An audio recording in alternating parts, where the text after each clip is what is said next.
रविवार व्रत कथा। सूर्यदेव व्रत कथा। सर्व मनोकामनाओं की पूर्ति हेतु रविवार का व्रत श्रेष्ठ है। इस व्रत की विधि इस प्रकार है। प्रातः काल स्नान आदि से निवृत्त होकर स्वच्छ वस्त्र धारण करें।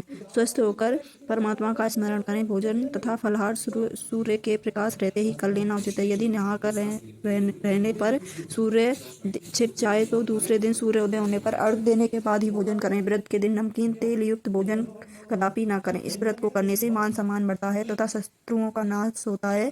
आँख की पीड़ा के अतिरिक्त अन्य सब पीड़ाएं दूर होती हैं। कथा प्रारंभ करते हैं। आइए। एक बुढ़िया थी। उसका नियम था प्रति रविवार को सवेरे सवेरे स्नान आदि कर घर को गौ के गोबर से लीप कर भोजन तैयार कर भगवान को भोग लगाकर स्वयं भोजन करती थी। ऐसा व्रत करने से उसके घर अनेक प्रकार के धन धान से पूर्ण था। श्री हरि की कृपा से घर में किसी प्रकार का विघ्न दुख नहीं था। सब प्रकार से घर में आनंद रहता था। एक दिन कुछ दिन बीत जाने पर उसकी पड़ोसन उसकी गाय का गोबर वह बुढ़िया लाया करती थी। विचार करने लगी, यह वृद्धा सर्वदा मेरी गाय का गोबर ले जाती है, इसलिए अपनी गाय को घर के भीतर बांधने लगी। बुढ़िया के गाय का गोबर न मिलने से रविवार के दिन अपने घर को ना लीप सकी, इसलिए उसने ना तो भोजन बनाया, न ही भगवान की भोग लगाया तथा स्वयं भी भोजन नहीं किया। इस प्रकार उसने नहाकर व्रत किया। रात्रि हो गई, वह भूखी सो गई। रात्रि में भगवान ने उसके स्वप्न में दिया और भोजन न बनना लगाने का कारण पूछा। वृद्धा ने गोबर न मिलने के कारण सुनाया। भगवान ने कहा कि माता, हम तुम्हें ऐसी गाय देते हैं जिससे सभी इच्छाएं पूरी होंगी, क्योंकि तुम हमेशा रविवार को गाँव के गोबर से घर को लीप कर भोजन बनाकर मेरा भोग लगाकर खुद भोजन करती थी।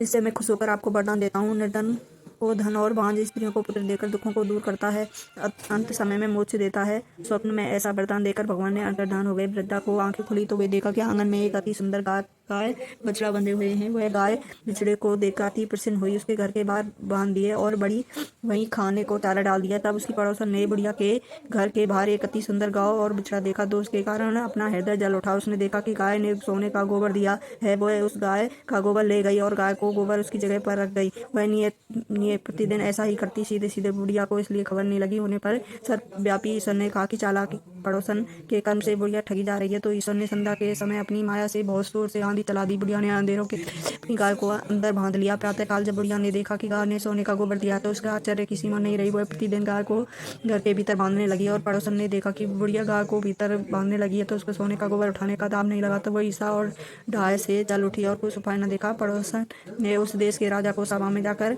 कहा, महाराज, मेरे पड़ोस में एक वृद्धा के पास ऐसी गाय है जो आप जैसे राजाओं में योग्य है। वह नित्य सोने का गोबर देती है। आप उससे सोने से प्रजा का पालन करिए। वह वृद्धा अपने सोने क्या करेगी। राजा ने ये बात सुनकर दूतों को वृद्धा के घर से गाय लाने की आज्ञा दी।